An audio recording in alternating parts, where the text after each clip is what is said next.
to help make Christianity possible for my grandchildren and their generation. I want my 7 grandchildren, all under the age of 8, to be able to celebrate Easter for a lifetime.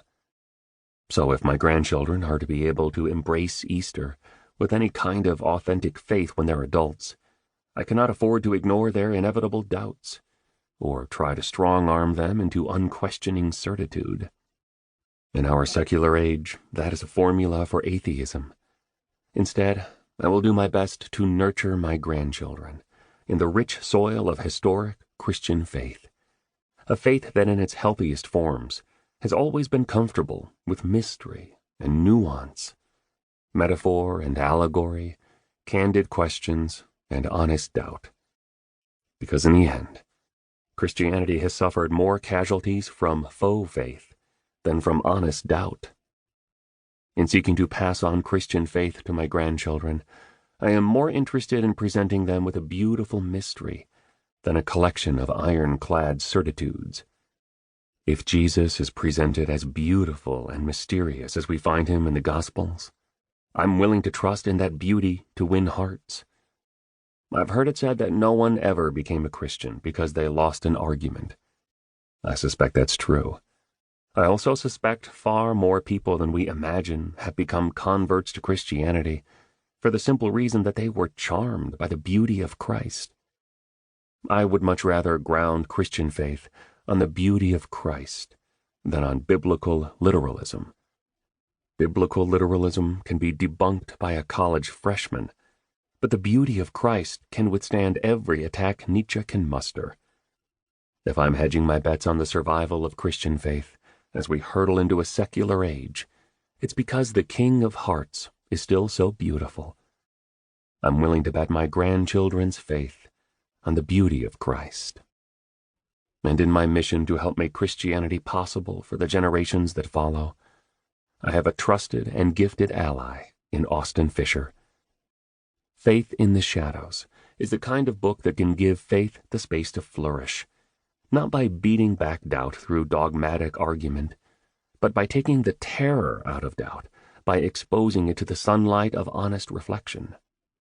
Fischer's book bears the subtitle, Finding Christ in the Midst of Doubt.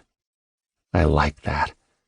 When we succumb to the dualism of Christ versus doubt, locked in a battle to the death, we are taking an unnecessary risk. It's enough to find the beauty of Christ in the dark night of doubt. I have sufficient faith to believe I don't have to dispel every doubt with a clever argument. It's enough to allow the beauty of Christ to shine in the midst of doubt. Fischer writes with a wonderful combination of keen intellect and unflinching honesty. He hits all the necessary topics, from fundamentalism to theodicy, while drawing on our best Christian thinkers, from Fyodor Dostoevsky to David Bentley Hart. But what Fischer does best is invite the reader into his own struggles with doubt, showing how he has been able to find Christ even in the midst of doubt.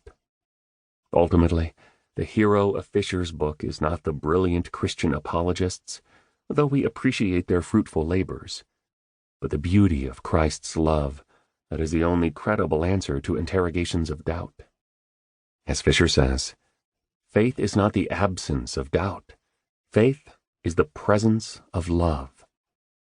My only regret about Faith in the Shadows is that it wasn't written in time to be read by a Missouri pastor, struggling all alone with growing doubts.